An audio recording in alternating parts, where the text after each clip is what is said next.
business. The departments providing services to the public, such as telecommunications, power supply, water, sewerage, etc., need only to upgrade and expand as the population grows without need to think of return on investments. Government can allocate funds yearly. For the professionalism in administration is all that is necessary. But there will come a time when the funds needed would be bigger than the government could afford. Without adequate funding, there would be a deterioration of the services and economic growth would be stunted.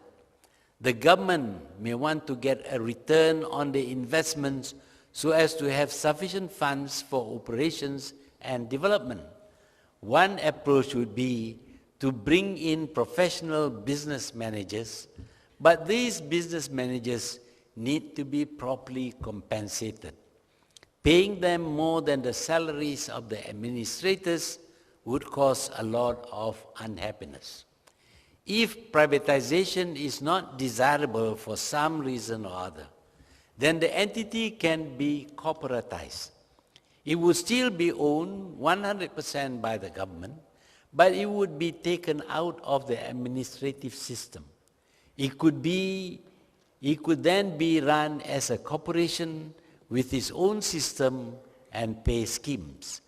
Then professional business managers can be hired to operate the entity the way business enterprises are operated.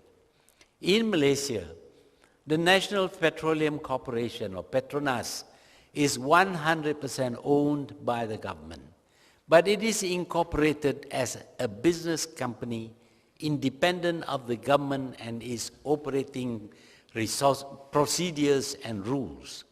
If its officers are much more highly paid. If they do not perform, then the government as the sole shareholder can remove them according to their terms of employment. Petronas has managed to maintain its professionalism.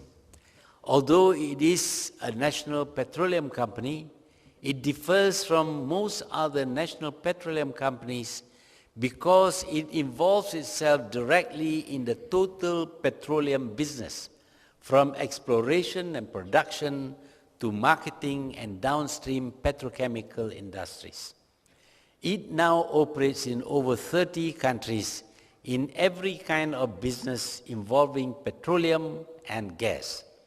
It is a profitable company, paying taxes to the government and also very substantial dividends. Professionalism is obviously important in every activity in which the government is involved, from administrative professionalism to commercial professionalism. Although it is possible sometimes for administrative professionals to move into the commercial sector of the government, but usually for business activities, professional business managers would be needed. Today, business entrepreneurs and managers are no longer born. They are trained in business schools. And so we can find more entrepreneurs and managers today to meet the expanded needs of a growing economy.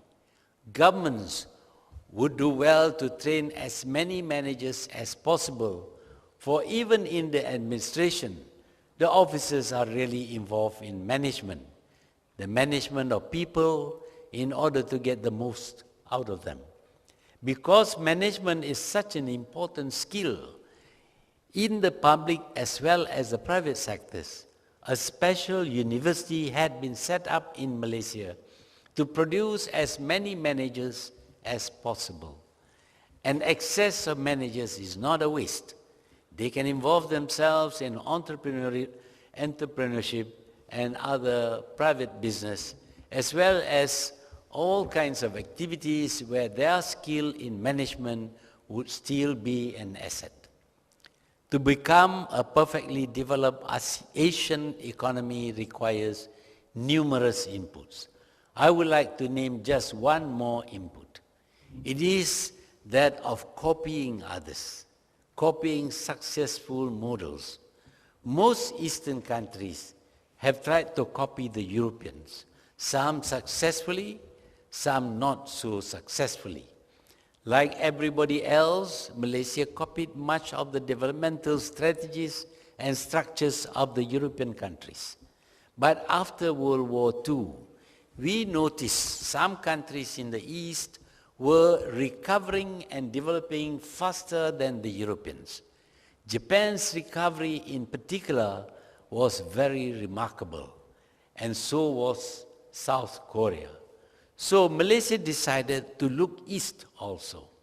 We learned quite a lot which contributed towards Malaysia's rapid growth. But the most important lesson was in the work ethics and management styles. The Europeans believe in tests of strength in everything, including in business. The winner is right and deserves to take all for itself. Thus, if there is a dispute between workers and employers, the workers would go on strike and the employer would shut them out.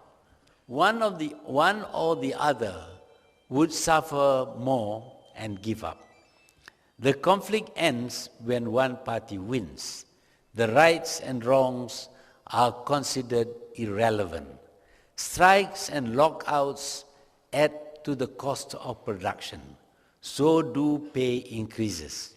In the end, the business becomes no longer competitive or viable. The business may shut down, workers laid off, and the economy shrinks. This is the result of tests of strength as a way of solving conflicts. In Malaysia, we do not believe in tests of strength. We believe in promoting mutual interests and a win-win solution. We negotiate or go for arbitration. No Pyrrhic victory for anyone.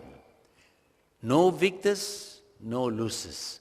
Industrial peace helps develop the country.